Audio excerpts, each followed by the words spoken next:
team ban. Welcome back, everybody. Game 2 of VGJ.Storm and Immortals, where VGJ.Storm have currently lost 3 times to Immortals over the last 3 days. They're hoping to be able to turn this best of 3 series around, win the next 2 games so they can take second in their group and move on to the playoffs, which is currently at stake here. Draskell, we now have 3 losses for VGJ.Storm. All 3 of them, I would say, are in a pretty similar fashion. At least 2 of them were pretty much where we saw VGJ.Storm kind of taking over the game around 20-25 minutes, and then Immortals just found a way. And I feel like this is signatures for Immortals. They found a way to team fight correctly. Yeah, the first couple of fights for Immortals seemed pretty tough, because the 10 and the 9-second BKB on the Sven didn't necessarily result in that much. In between that time, VGJ also got Roshan. So that's why I was kind of thinking in the last game, it was troublesome for Immortals, because those are like the most important BKB charges for the hero. But later the game goes, QO changes of his playstyle. He stops being the one who goes in first, and then allows, the one time VGJ initiated on Forev, who was on the Veno, and they were able to win that fight. And then based off of that and the engagement afterwards and no buybacks on the side of VGJ.Storm, they just get a double racks. And I mean, that's kind of what happens when you play a Sven and you're at this like mid-game timing where people might not be saving for buybacks yet, but they just punish them super, super hard. And the point that you brought up as well, and Ritsu just not really being a huge factor, is I don't really necessarily think it was his fault. I just think it was the draft and how hard his hero was to play against it. So we'll see if they give him something that he can do more on this game. Yeah, Lycan definitely doesn't seem like one of those guaranteed impact kind of cores anymore. Like, I feel like whenever I see a Sven or a Juggernaut or a Lifestealer, like I feel like I always see impact out of those heroes, out of those cores, no matter almost what they're up against. They're always going to be able to do something for their team, win or lose. But Lycan, that game definitely felt like he just really wasn't doing much for the team at all. And now I'm already going into this game too a little bit concerned that VGJ is going to get shut out again, because they're dealing with an opening from Immortals that feels pretty scary. A Spirit Breaker and a Jakiro.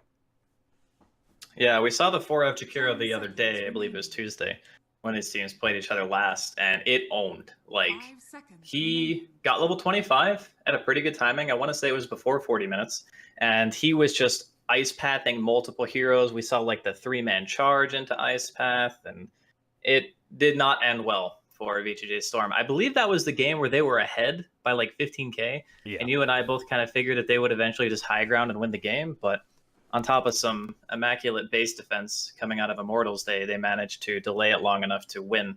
So I think a lot of teams actually saw that game, or maybe had the idea of offlane Jakiro as well, because I've been seeing it in other tournaments too, not just this one.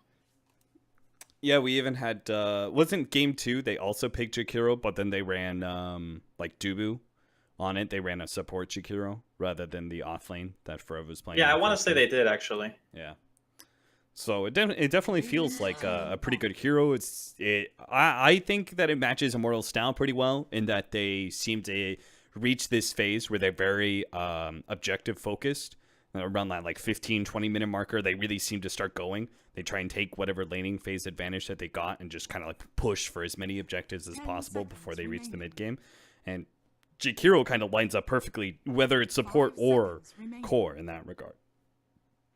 Yeah, just don't go like too overboard with the push part, because that game where MP was playing Death Prophet, they did ultimately win, but they kind of spread their cards too thin, I guess. They tried to go from like one lane to another. They popped Exism in one lane. Another hero was like bottom lane pushing, and that's when VGJ started to mount some kind of a comeback. So maybe either their weakness as a team for Immortals is trying to be too efficient, because sometimes you can try to get so much out of the map that you just die in some part, and then you give up something else bigger than what you even wanted to get in the first place. I feel like they've definitely fallen victim to that in the past.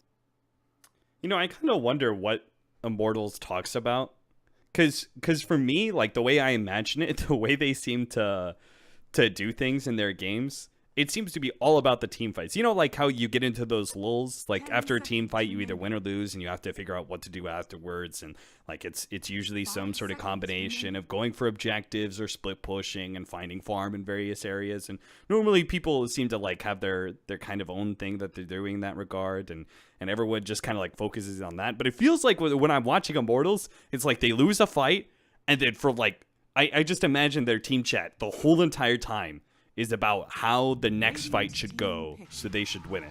Because I've seen this over and over from these guys. They'll lose the first 2 fights, and then they'll win the next 3, 4, 5, 6 different fights because of the fact that they figured out the way it needs to go for them to win. I definitely agree with that sentiment, given how the last game went. They were kind of getting pushed around in fights for quite a while. And sure, they never accrued much of a lead on the side of VGJ.Storm, but they felt like they were in control. And then Immortals had like 1 or 2 fights where QO spots out the Shaker. One where they were by Roshan, killed like 2 heroes instantaneously. And then the other one where he was like in that little patch of trees by the Radiant tier 2, and they killed him there as well. And that just like completely turned the game around. So I wouldn't be surprised. I'm sure that a lot of teams discuss like the chain of initiation, like who has to go first, who has to be the counter initiator, and whatnot. But that kind of communication is really important. And that's also what made Immortals so fun to watch when they used to be MVP Phoenix, because their fighting was always really top notch. And that was the thing that kept them in the game. And that was what made it exciting for people to watch them. Ooh, Sand King. It's going to be picked up. I feel like that's a little bit more natural synergy with the Ancient Apparition. You know, where you've got the Burrow Strike, and then you've actually got a hero on top of that hero that can kind of body block a little bit and make sure that the Cold Feet procs. So I feel like this duo can be very powerful when it comes to roaming around the map, where as last game we saw them actually split up after that initial first blood attempt, and actually had their Earthshaker just kind of chilling out in mid the whole entire time. Here I feel like they've got a killing duo. They absolutely do, yeah. Between the 2 of them, they can definitely get some heroes in the early game. I'm just, whenever I see a lineup like this on VGJ.Storm, I guess my biggest concern is, you know, what cores are you going to go for? Do they themselves perhaps want to go the path of the Sven? You already have a nice vessel for being able to deal damage through the Bat Rider. I'm sure it's a hero that Ritsu plays. And then you also go back to ideas like Anti-Mage, because if you look at Immortals right now, Anti-Mage kind of destroys all 3 of those, except for maybe the SP during the early game, but we've seen Ritsu, and I think it's one of his most played heroes on top of that. But what if they just get like Sven for Immortals right now? I mean, that would definitely make it harder, no question, because then you're looking at your objectives getting pushed in before you're really ready to fight. But I think it's something that you're definitely thinking about. Maybe not so much now with the Bloodseeker. He's kind of just a straight-up AM counter. But anything at this point that would be mobile, I think, is really strong. Because the hard lockdown pretty much comes from the Jakiro and the SP. Weaver would have been great, but it's obviously banned. They can also go for... maybe you don't want Ursa this game. I think Ursa is really good against Bloodseeker, but I think it's really bad against heroes like Oracle until you get BKB, because you can just get disarmed, and SP as well. Yeah, you're so single target burst focused, right? That Oracle just counters you in both his ultimate and his disarm. Yeah. We'll see, though. See the path they take. So the thing is, it can't be too slow of a hero, because they already know there's potential for push just by showing the Jakiro. So they need something, like in addition to the 3 heroes they have, which are still great, like during the mid game and being able to take fights with like Epi and Lasso and all that other stuff. They need something that can keep up pace with Immortals right now. I've been seeing some Phantom Lancers around, and I was just kind of curious on your opinion of that hero, I guess, and where he fits in and where he doesn't. I think PL's only criteria for being picked is the enemy team has limited lockdown, or they cannot clear illusions. If he meets one or both of those criteria, he's an okay pick. Sometimes it can even be strong, because in this game, like Oracle can't deal with it. You can dispel pretty much everything Jakiro does minus the Ice Path, and you can just disjoint Spirit Breaker's abilities. Like, how is he going to kill a Phantom Lancer? They have absolutely no wave clear. Yeah, that's what I was kind of thinking. I just like wasn't sure if it was enough to make it a valid pickup. I was like, what if he gets ruptured? Well, that's hard to actually, nail down the right hero. There's some AoE from Jakiro, and I wasn't sure when that hero actually is a good pick or not. I think it's pretty good, honestly. Okay. I think in this type of game, sure, if you get ruptured, it's going to be a pain. And you don't necessarily have a save, but your hero is so elusive that most of the time when you get ruptured, it's going to be like through a smoke, or you're going to be getting caught in a situation where you might have like overstepped. In a straight up team fight, it's pretty hard to rupture that hero. What other heroes do you have in mind for VGJ.Storm, especially since they've picked up their puck? It does seem like pretty hard carry. I've seen some Spectres around NA a little bit lately. Spectre is quite slow though. Yeah. And they would get bullied in lane really hard. I think if they made it past the laning phase, it would be good. But it's really hard to get out of that like first 15 minutes without losing something when you have a Spectre. Yeah, although I guess with Chilling Touch, maybe that's enough. I guess they do have to worry about Spirit Breaker Jakiro as a potential duo at top lane. That's a very harassment focused, a lot of pressure on the laning phase. Let's see what the last pick is. A Wraith King! What? Alrighty. Not expected at all. Is this just... Okay. All right. I mean, I guess the idea is that if Immortals wanted to counterpick this thing, it would make their lanes a lot worse. Like, if they wanted to go the path of AM and just send the Bloodseeker mid, I don't know. I don't know what they're going to do. Okay, they do. All right. I don't think mid Bloodseeker does bad versus Puck necessarily. Oh, no. Yeah. Not at all. I think the concern is that what happens if VGJ.Storm just walk bottom with a Chilling Touch and 2 stuns? What do you lane? Yeah. I do think AM he has like the eventuality of winning the game here. But it depends on how much pressure VGJ.Storm can apply. If the Wraith King is really far ahead, it can actually be really tough for Anti-Mage to get in and actually hit him because of how much damage he deals. He does have that crit built in. And if he has like Armlet Deso or something, and you only have like Battle Fury and Ayasha, you can run into some problems. So we'll see how they play it out. I don't know about you, but seeing these lineups, I'm more concerned for VGJ in this game simply because I know that Immortals will eventually win the game, right? If it draws out, it'll eventually win the game, and that sort of knowledge means you just have to be pretty precise in your team fights, and when you go high ground, and we've already seen that VGJ.Storm, that has been a bit of a weakness for them. That's how they lost their very first game against Immortals, was throwing by repeatedly trying to go high ground and losing team fight after team fight as a result. And that impetus is definitely going to be on them here as well, that they do have to take control of the map, they do have to control the game, they do have to end it before the Anti-Mage gets too big. I agree with the sentiment of them always kind of falling victim to the same thing. But in another way, you could see it is if they enjoy this style, the very mid-game focus, if we play perfectly, we can end the game. Eventually, what happens if they perfect their style? Then it's like you just lose the game before the AM can do anything. So I think in their own minds, the way they like to play is we're playing as if we are going to make the right moves. And I think as a Dota player and as a team in general, you kind of have to believe in yourself, right? Yeah. You have to believe that you're going to make the right choices. So I can't fault them for drafting this way because the philosophy to me makes sense. It's just about execution. The mind games over the wards. Now, Febi's gotten himself, well, to start, an early bash, and Orb of Venom hits on Francis, but a nice aggressive cliff ward up. We'll see how long that actually stays up. Meanwhile, the 5 positions ended up running into each other. Neither one got a chance to really lay down a good ward. We just have this Ancient Apparition, Stand King, lay down a very defensive cliff ward here. Both teams, you think VGJ wants to be able to run that aggro tri-lane into the Anti-Mage, right? I would expect something like that. Because I don't think in the land of the AM free farming and the Wraith King free farming, the AM team probably feels better about that. Okay, what about mid Anti-Mage then? What do you do about that? You can still dual lane it, I think. You could put like Sand King Puck there and just have the Wraith King and the AA go to another lane, or any combination. Wow, that is a very dead Febby. Rip. He got the bounty though. He did. He must have that like auto clicker thing and Dota options on. Yeah.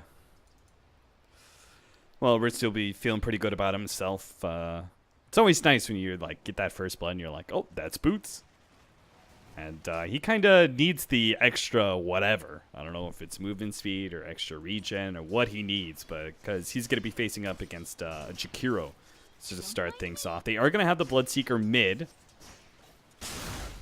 They picked up a Poor Man's Shield on both the Bloodseeker as well as the Animage. And it looks like MP may actually drop here. They're going to dive pretty deep in for him, but give up on the kill as they go underneath the tower, feeling the turnaround of the healing south. Meanwhile, bottom lane, Snake King does have a lot of sticky napalm stacks onto QO, but he's also taking a lot of damage. He'll try and keep this stack up on QO as he pops the healing south and continues to try and stay on top of him. They'll purge or attempted purge onto QO.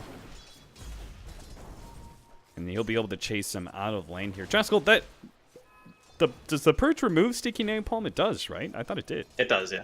Okay, and he just missed. I didn't actually see if he missed, but I'm like 90% sure that, yeah, it's a basic dispel, so it definitely removes it. That was a little odd. I could have swore it hit, but my mind was just so befuddled. Yeah, I saw 9 stacks of napalm on QO, and I was like, that is something that you don't want to see. Especially with VGJ currently lying in wait with their 2 supports. Looks like they get spotted, though. Just Stand King, though, so maybe they can still kind of bait out Febby, but that being said, there's always the Purge. It seems like this Oracle just, again and again, countering so many of these heroes. First the Darkseer, now the Bat Rider. Oracle's a really solid hero when you have a direct purpose for it, if that makes sense. 747 dead here? Oh, MP, you're going for it, and he'll get it, too. The Fairy Fire's not enough to work out for 747. That was one hell of a back and forth. Every single time I looked over, they were kind of low. Bottom lane, sticky napalms out. A lot of damage done to QO, but just enough to chase him back to the tower. Not enough for a kill. Now, the big thing, really, that VGJ.Storm want to accomplish, besides not solo dying to the Bloodseeker, is just making sure that the AM's not farming. And this mid lane could be something really scary for VGJ.Storm if MP is allowed to just exist here. There's going to be a charge as well. That's a great angle for Febby to hit, and will manage to get the hit, too. The phase shift goes off, but not enough to dodge. Good use of the Blood Rage. MP. Oh, he gets the invis. Oh, no crit. He lives. Tick, tick, tick is not going to be enough. 747 just didn't orb. Yeah. I mean, they're going to lose Flea Bottom. Oh, man, this is like a disaster. Oh, my God. Dude, look at MP, too. He's like, he's doing that greedy Bloodseeker thing, where he's like, but if I get CS, I don't have to go back to base. Yo, just that one creep, dog. Just give me that one creep. We're back in it. He's got a healing salve coming his way, so he'll be good now. Charge up to the top lane, Snake King. Got to start backing himself away. Frev's a bit too far to follow that one up anyway. Doesn't have his phase boots just yet, so VGJ are going to try and switch things up and run the Wraith King tri-lane against the Animage now, and have the Bat Rider up against that Shakiro. It's much more kill potential to have the Wraith King here and not the Bat, just because of the Oracle and how well he functions against Bat mechanically. Getting a stun onto Dubu with Chilling Touch and the Sand King close enough to follow it up is pretty much a guaranteed kill. So I like the transition. They are going to immediately TP Dubu and QO out of the lane, though, and this is, a perfect reaction. You don't want to live here against a double stun and Chilling Touch at this early stage. Your mid lane's going super well. You're not really losing much by committing 2 TPs. And in reality, VGJ.Storm, how do they react? Do they just walk across the map again? Well, I'm sure 747 is yelling at his team to stop getting so damn low. It's part of the reason he lost his lane in the first place. All this fighting is working out beautifully for Immortals because this Bloodseeker is getting so much extra damage and movement speed. And he's going to try and go for it again here. The phase shift just timed perfect. Oh, jeez, that was a complete screw-up. And MP will manage to get out of the cold feet, fortunately. Febby keeps on fighting, though. All these low heroes, but MP is going to have to back himself away. Febby on full committal here, tries to go for it, and does manage to snag the kill on the Stand King ever so barely. At the top lane, QO is going to get purged up here, removing some of those sticky napalm stacks and removing all of Snake King's mana. So he's going to be shoved down a lane once again, and Ritsu come back to try and lane against the Animage once again. This lane is, like, CS-wise, it's pretty close for the mid, but MP's already 6. He's like a full level ahead of 747 at this point. The hard thing for VGJ.Storm is like they have to lane it. Look at Immortals are just dodging. They're like, no, we're not going to give you the opportunity to get that double stun lane against my anti-mage. We will spend the money to TP across the map every single time because the emphasis is on VGJ.Storm getting something during the lanes. Another charge into the mid lane. All these rotations are working out better and better for Febby, as he is going to be able to get the bash to finish on 747, even if he did jump to the orb. Sure, he still would have been run down by the Bloodseeker. Every single time they move around the map, it's like, well, Febby's just got free reign to move around the map anytime he wants to with his charge, so. They're exploiting a big weakness, Immortals, on the side of VGJ.Storm. That is, the Sand King and the AA kind of have to be together in order to be a threat. And when you only need one hero to gank mid, but you need 2 on the other side, that means that every time that they see you on the map, every time that you show, that is another lane that can be killed. Charge in. Again, loving that angle from Febby. It's going to help NP get away from the gank of the 2 supports. They're going to leave Ritsu at top. He's going to do a bit of jungling. Looks like he's almost finished up his level 6, so they're like, fine, fine. We will do this lane against the Jakiro. We'll accept it. We won't like it, but you're very rapidly running out of options. You can't just keep chasing Immortals around. So it looks like they're going to try and put an emphasis on actually winning, or at least making sure that 747 doesn't keep dying in the mid lane against Bloodseeker. Yeah, I mean, I think what you would... Okay, Febby just finding Stan here. Free kills. Cold Feet is going to lock him in. Stan King's going to go for the TP during that small little window of time, and not enough for Febby to be able to get another attack off. So still a TP forced and really not much used by Febby whatsoever. He's actually already got himself an urn. He's still got 4 magic stick charges and a tango, so he can continue to chill out around the map and stay an active presence, whereas these supports are only finding like an opportunity every minute or so to kind of show some sort of effectiveness, and then they're kind of lost. Yeah, it's really a struggle for, I think, Francis and Stan to find. Pulling forward, snaking, in a bit of trouble here, but oh, it was actually just enough for Dubu to finish him off. I wasn't sure that nuke was going to be enough. Fabian, meanwhile, in mid lane, finally they do punish them. They punish the duo that's been kind of harboring in this mid lane the whole entire time. They managed to bring both the Ancient Apparition and Sand King to kill the Spirit Breaker once and for all. They haven't really done much to impede the farm of the AM, the Jakiro, or the Bloodseeker. I guess, you know, QO is the lowest CS of the 3 cores on his team, but he's only behind by a handful. And he's also been involved in 2 kills, so I think that in regards to the early game, VGJ really haven't been able to establish much of a presence. Getting kills is one thing, but this is one of those games where you do kind of have a point in which your heroes will just not really work against the anti-mage. Radiant's bottom tower is under attack. Net worth is looking pretty grim. You look at that top 3, it's all the cores of Immortals, and then you've got 2 of the cores of VGJ, and then the Spirit Breaker sitting just below all of them. They did manage to finish off Ritsu's reincarnation there. Kill the Ancient Apparition. Looks like they're going to look to kill Ritsu again. Forev dealing out a lot of damage with that Blood Rage. Look at that damage over time. It brings him low enough for MP to be able to chase him down. The charge actually didn't transfer over to Ritsu, but that's okay. It looks like it's going to be fine. Blood Rage Jakiro is something that I never knew I wanted to see until I saw it. That is so powerful. Yeah, he just destroys. He does so much damage on his own. You have the Blood Rage too. Alright, Cold Feet onto the Spirit Breaker, which means Forev is going to be free to just TP out. Over to bottom, where 747 does spot Dubu here. He's going to try and go for the coil. Uh-oh! He needs to actually right-click Dubu, but he's going to be full commitment here against QO. Now has 0 mana to work with, and QO can chase him down at his leisure, basically. He's going to have to juke and jive his way through the trees, stand 1 step ahead of QO's blinks. Flea is here, and he does have the stacks to be able to throw out a stun underneath the tower if necessary. Tries to go for the stun on the Febby. Oh no, that didn't actually work out, but 747 still managed to make it away. And Febby, he's actually getting a little bit low underneath this tower. 747 has 1 last hit that's left. Blink over, phase shift a little bit more. Here comes the stun. They've juked him. 747 does have the charge finally coming at him. He couldn't stop that one, but the damage is done. He dodged that enough that it looks like they might be able to get 2 kills, though Febby is dwindling on just a sliver of HP but gets the heal from Dubu, and now VGJ actually are the ones who have to give up on the kill. Febby's going to man up with only 150 HP, but that's enough for him as he's got to back up the rest of his team. MP is going to come in with Rupture. Febby goes in with now a fresh ultimate after he's picked up level 6 on his Stand King, just hoping and praying for 1 bash. That's all he really needs. Doesn't get it in any of the hits, and earned charge. No, he's going to get the shrine first.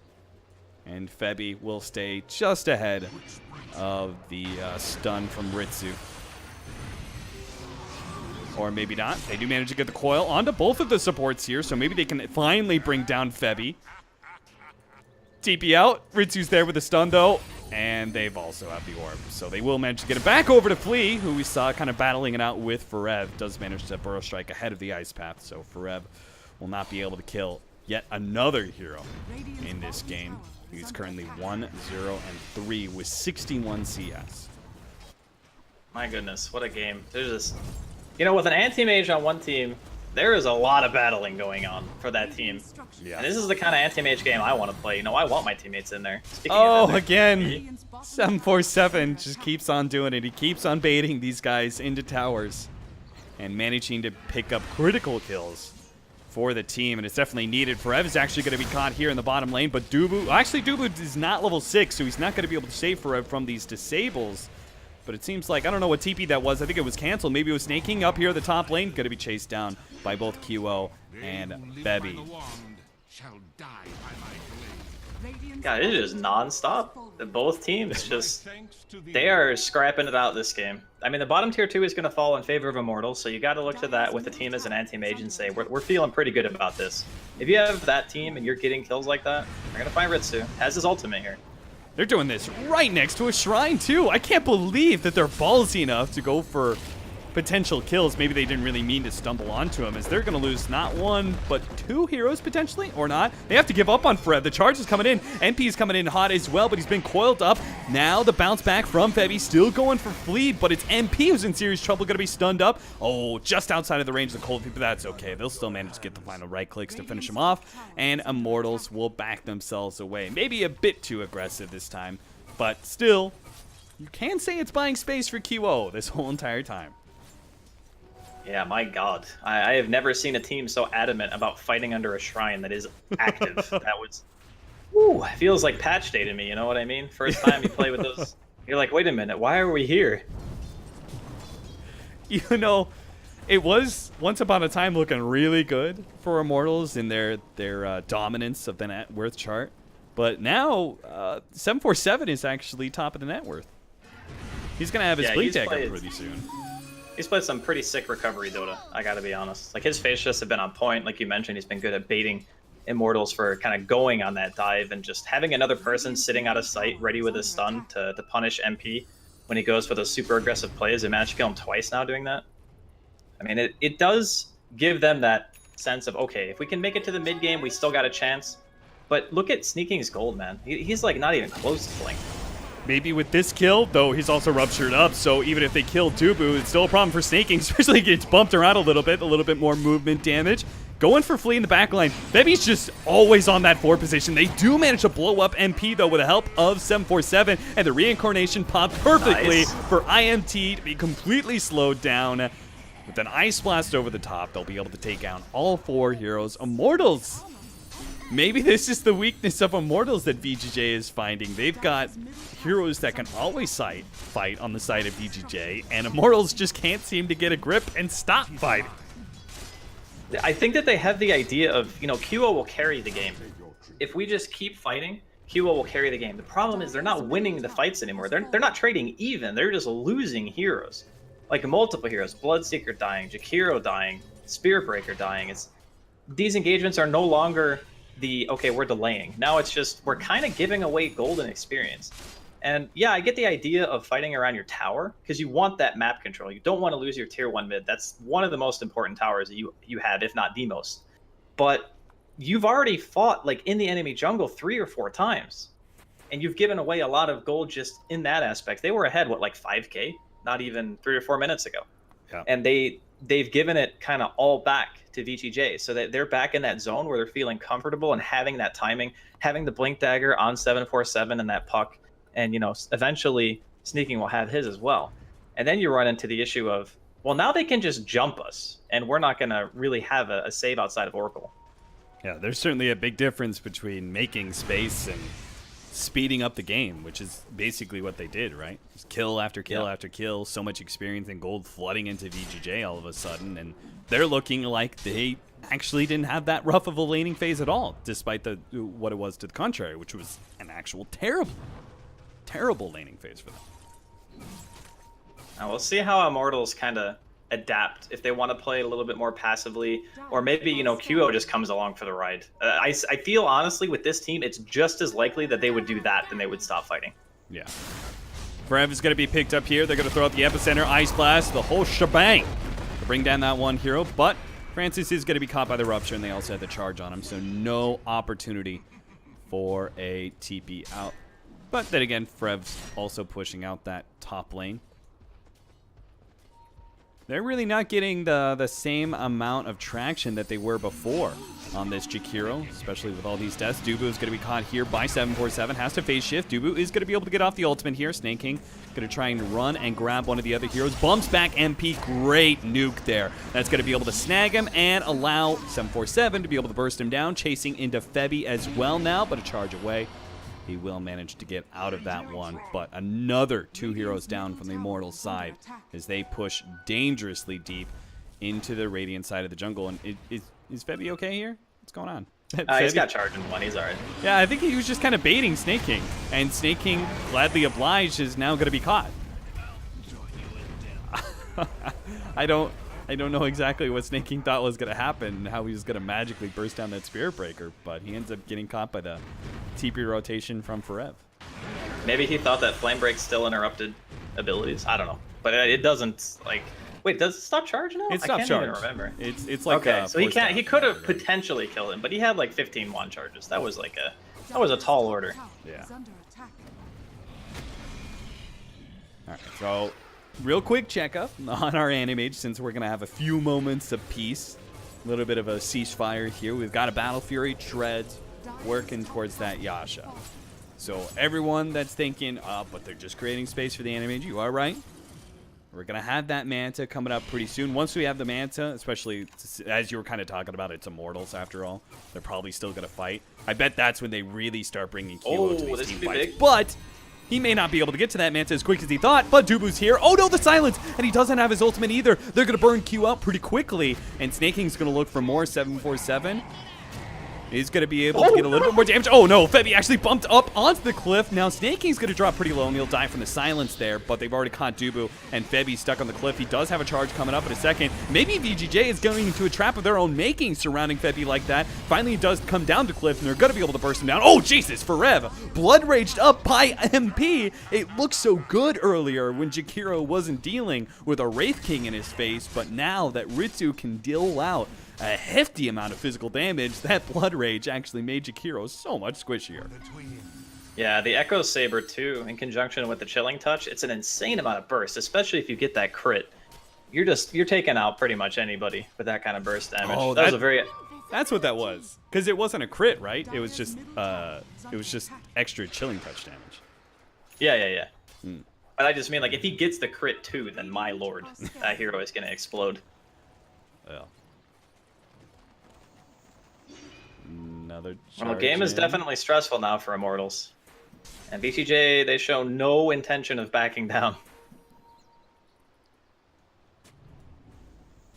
An Invis 747 scouts things out for the rest of VGJ and makes his jump. Beautiful silence coil setup that should be able to bring down 2. And P gets 4 staff ahead, but the orb will follow him into that one. Oh no, a charge and a really nicely placed silence. They get the combo stun on 747 and manage to bring him down. Ritsu was burning in the flames.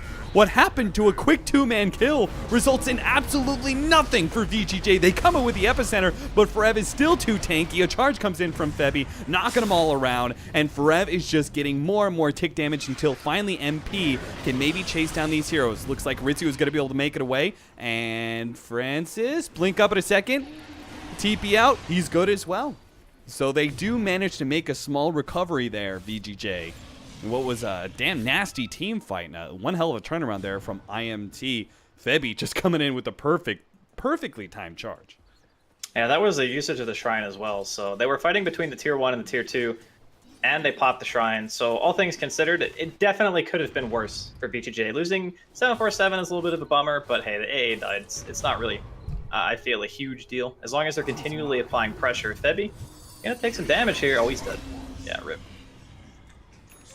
Yeah, you gotta be careful even on these tanky heroes against the Ice Blast. Normally you feel like, magic damage, it won't bring me down by itself, but you get that extra percentage-based damage, and it's actually enough to shatter you most of the time.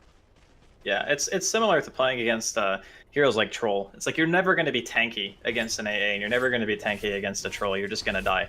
Yeah. So sometimes it's just about not getting hit by the spell. Sometimes it's just about, how do we mitigate damage in other ways like Force Staffs or Glimmer or whatever, and getting like a reset on the fight. Sometimes that can be more important. Rupture. Burrow Strike in onto Dubu. But MP has a very low hero in Ritsu. They're going to be able to finish him off. No reincarnation. Oh no, the Aegis picked up by QO. 747 is going to be locked down as well. God. Oh god, Draskell, can it get any worse? It's happening again, Cap. That was like the absolute worst possible thing. His reincarnation was like 10 seconds off. I mean, they probably would have gotten the Roche regardless because he would have been respawning, but at least then they could have had like some kind of follow-up engagement. They have Blink Epi on Francis here. They could have turned it if Ritsu just had like another 10 seconds. Boy, VGJ really do have a knack for choosing just the wrong fights against Immortals. An invisible Febby will lurk right outside the Tier 1 tower. I mean, that timing was really close. It's one of those things where if they had been just a little bit faster in getting to the pit, that could have very easily been different. 10, 15 seconds, sometimes it's all that matters. And then the fight just goes completely down the tubes because you miscalculate by just that little bit. Smoke up from Immortals. Now, VGJ, should they be discouraged by the way these last couple of fights have gone, or should they continue to try and fight? I think they have to fight, man. Like, once BKBs come out, life is going to get real hard.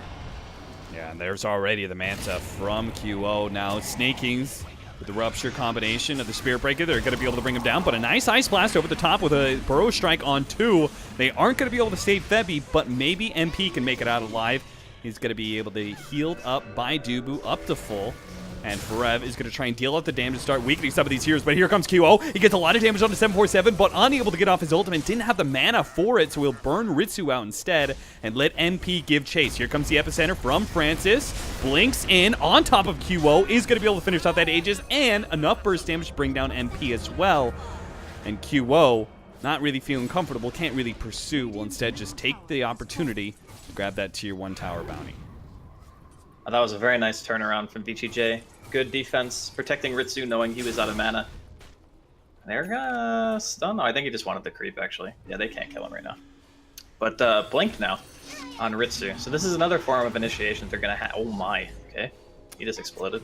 Yeah, he got the Fate's Edict out after the nukes had already hit. Now, QO, fortunately, had the stun go onto his illusion. Febby is gonna be the one caught here, though.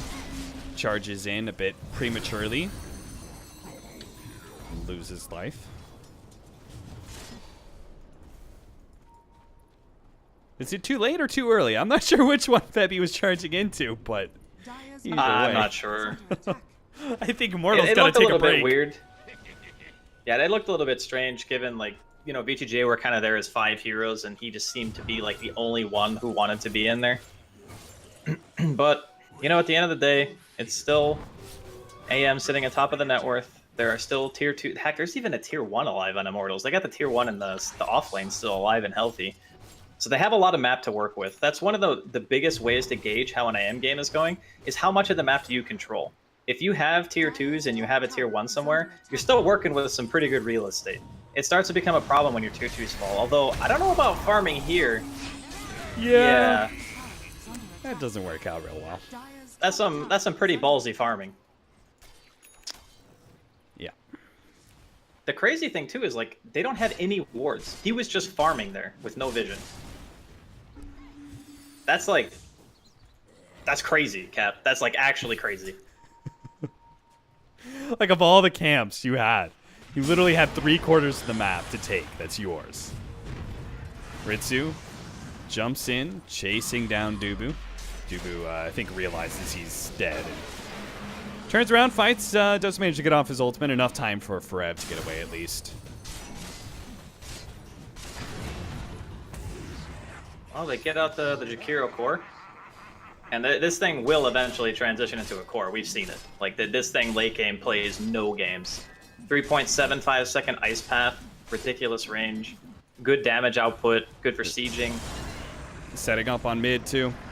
Snaking, pulling back MP. Now, looks like he didn't actually pop his Flame Break, but does pop it now. And they are, with the Ice Blast, going to be able to bring MP down. But Snaking so low, he's going to get cleaned up by not one, but two. QL actually picks up both the Sand King and the Bat Rider. Now follows up on Pursuit on Stand King. Nice Ice Path. They're going to be able to get... Oh, actually, that's a Lincoln's block on Febi's ultimate, but still, they'll get Ritsu instead, burning him out of all of his mana. Triple kill there. 747 won't make it out. An Ultra kill for QO, and the mantra of Immortals lives on. Space, space, space for the Animage. And looks like it's finally paid off. QO comes in big. My goodness, that's the worst feeling when you're playing a Wraith King. You like don't have your BKB yet. You feel like you don't really want to buy it. You're debating, do I want to buy AC? Because traditionally speaking, AC is really good on Wraith King. It's just bad against AM because you make yourself so tanky that he is always going to burn your whole mana pool before you die the first time. That's like the big reason why you don't buy it. So he switches up to Deso, but he still doesn't have a way to get back in. If he gets hit by the anti-mage too much, he's just going to die. And then there's the other issue too of there being nothing pretty much but magical damage on his team outside of just the Wraith King. And BKB is pretty much done on MP. So between that and QO working towards his Lincolns, which he also has money for, the slope is getting kind of bigger here for VGJ to climb up. How much does the level 25 talent change things for the Wraith King in this matchup? Does it all of a sudden give him a big peak where they can start winning fights again against the Animage? I think so. But the question really becomes, you can't keep up with levels and experience against an anti-mage just because of you don't have a blink, you don't have a farming item really. You're built to fight. So if you're not winning fights, you're not getting EXP as fast as he is. And if they end the game at like 35, 40 minutes, there's a chance that Ritsu doesn't even get there. That's like my biggest argument against this whole no reincarnation mana cost level 25. If you get it, sure, it's great. But if you're that farmed and that far ahead, there's a chance that you were winning anyway. Like I don't see that as like a counter and okay, Febi charges and creeps. Febi? Well, he is going to be saved by Dubu, and again, QO will come in. Lincoln's actually going to pop that Burrow Strike, and Ritsu's going to be chased down, burned out of mana, and running himself to death. Immortals give chase. Looking for that next hero, 747, gets himself into the trees, where QO is unlikely to spot him out. He actually heads over to where Francis is. Now he's got to get down the cliff here and blinks over into his base, where Spirit Breaker won't pursue. Immortals aren't that crazy. They're just going to take the rest of the map control, and I don't know what they want to do with it, because I'm not sure if they want to go high ground just yet. They'll probably go for the next Roche. I mean, with the 10-second BKB and a Lincoln's done on the AM, I'm feeling they're relatively confident in their ability to take fights. Yeah. I don't see... Even then, even if they want to just delay and not take Roche and just control the map, that's probably even safer, because I would say the one point on the map where VGJ maybe have that point where they can make a comeback is around Roche. So if you just make sure that VGJ aren't killing it, and you're keeping like 2 out of 3 lanes pushed all the time, that's probably fine. Because then you're going to get to your next item on the AM. Looks like he's going to take the path of the Abyssal Blade after picking up the Basher. But that in itself could be enough. The invisible charge in, but Francis did have a sentry out. Oops. Wait, how did he know that? That wasn't his sentry. Oh no, it was. My bad. Yeah, it was. But yeah, Immortals are in a very, very dominant position. So dominant that they will go for Roche, and because they have almost full vision control, like the one ward's going to spot out Dubu, they're just not there in time. Like they're not going to be able to even stop this because of how fast Bloodseeker allows you to take Roshan. Don't forget the And this cheese. is also cheese. Bump back. Stand King is actually who Febby wants to initiate on. Try and take away that Ice Blast. Of course, it's already been casted out. QO moves forward, almost finished him off. Instead, turns on to Ritsu, burning some more of that mana. Goes to the back line, finishes off the support, burns a little bit more of Ritsu, and then they'll just clean up the rest of these heroes like that ruptured up Bat Rider. And Ritsu in the back line does get blown up by the ultimate. Last but not least, Francis Lee. Well, he has Sandstorm, so they'll chill out by the tier 4 towers. Fortunately for VGJ, all the lanes are pushed in. That's something that 747's making sure of in that mid lane. But backdoor protection seems not to be enough to stop Immortals. Jakiro, man, what a champion. Look at him. He is just blasting away. Nothing the buildings can do. Has the Blood Rage. He's giving it to the AM and the Jakiro. This is just gross, actually. I think that's one of Look at the... that attack range, too. Yeah. I Man, think that's one of Jakiro my is things so I... good. Yeah. He really is. Blood Rage, Liquid Fire. What a combination. Okay, Epic coming in. With an Ice Blast, okay. They're going to throw. Dubu saves MP. Febby is going to get popped, though, because of that. But QO is still pretty healthy, and he's going to be able to take down 747. Looks to his next target. That's going to be Snake King. And does have his ultimate if he needs to use it, but actually doesn't need to. He just managed to finish him off with right clicks alone with a Blood Rage up. Animage fighting into Francis. Use that ultimate to finish him off. Gets a little bit more heal off the Blood Rage. Ritsu's up next. Fortunately, he did have enough mana to be able to get the reincarnation off. This time around, QO bounces back. MP with his BKB. Still okay. And QO forces back some of VGJ. Ice Blast actually, ooh, he actually bumped into that Ice Path. QO, he's in trouble. He's going to be losing his Aegis here, but a bump into the Silence. MP not quite getting the latch on some of these heroes, and he's dropping dangerously low, but QO's back, baby. He's got a godlike spree and looks to make it beyond that. Ritsu in the back lines gets the bash. I don't think he's going to be able to finish him off, but a charge all the way into the fountain. Here we go. Gets it. Beyond godlike double kill. Give him the triple. Immortals have forced VGJ into submission. It is going to be another 2-0 by Immortals against VGJ Thunder. God, that's like their Achilles heel, man. They just can't seem to win. They always have these like really back and forth fight style games between the four that we've casted together, and every single time Immortals just seems to get the edge. Now this time around that was a bit different, at least in the second game, because we did kind of figure the AM would eventually get out of control. It's just how the game kind of played out. VGJ were outnumbering Immortals at a lot of the team fights during the mid game after, you know, their laning phase was pretty bad, which I think was the right thing to do. When you have the Sand King AA support, you need to be together. You need to be trying to do stuff and influence the map in some way. And then eventually, like one or two team fights, and the AM just is not killable anymore. I think that's the way that Immortals play the game. They know when they have the late game lead, so they're never afraid to kind of just throw bodies. They just go into the woods, fight on the shrine, fight, you know, wherever. Keep people away from QO until he has Battle Fury Manta. Because as soon as that happens, the game just becomes infinitely harder. Like Ritsu never even finished a third actual item. He had like the Blink, the Armlet, Echo Saber, which if you combine the two, that's like one item, and then he didn't even get to his Deso, and the game was just over. Yeah.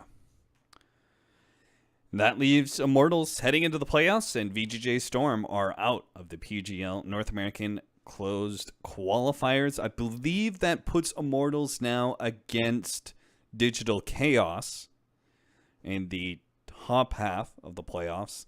And we will have the matchup between Dire and Iceberg, which is currently going on. The winner of that will match up against Complexity. Now, we should be casting one of those games. I'm not sure which one we're going to end up doing. Maybe Dire versus Complexity. Or at least when I say we, I mean me. Draskell, you're going to be taking off, right? Yeah, I got a couple of things I need to do, unfortunately, before I do more Dota-related stuff. But thanks for having me. Yeah, absolutely. Thank you for joining me. You're welcome anytime. And I believe I'm going to be grabbing Eosin for this, what should be the final series of the night. But again, they said there's a possibility that they could do more of the playoffs tonight. It's all based on schedules and stuff. So stick around. I'll let you guys know when I know. Otherwise, yeah, just chill out.